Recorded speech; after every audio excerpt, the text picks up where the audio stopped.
से ले हब सवार भतारे है होली के बाद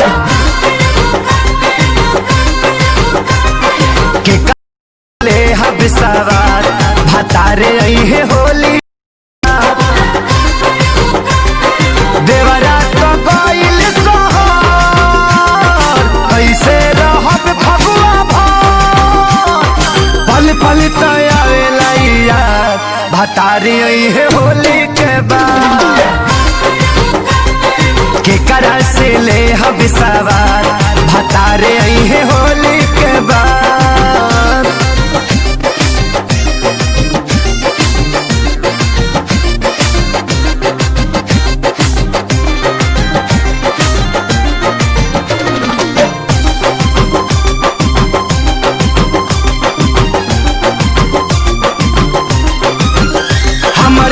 पे जवानी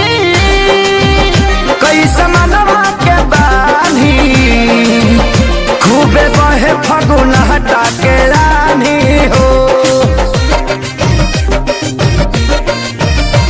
मेहर के परेशानी केहू दूसर कहानी जेके मरद ना दर्द का जानी हो मजा कुली होई बर्बाद भतारी है होली के बाद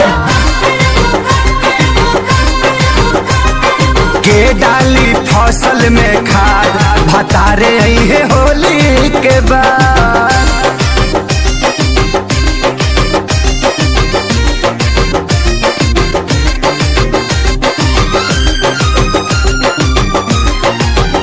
काहे कहिला गवनावा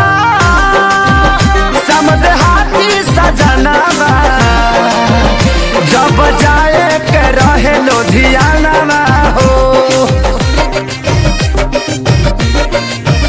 प्यारे लाल संग खेसारी सभे बैल सुधारी सोनू में हर के मानेला कहनावा हो आ गईले घरे आजाद भतारे है होली के बाद धनंजय भी करेले विवाद भतारे है होली के बाद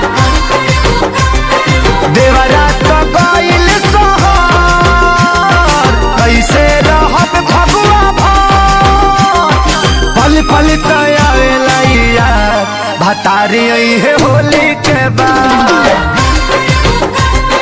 के करा से ले हब सवार भतारे है होली के बाद। For more entertainment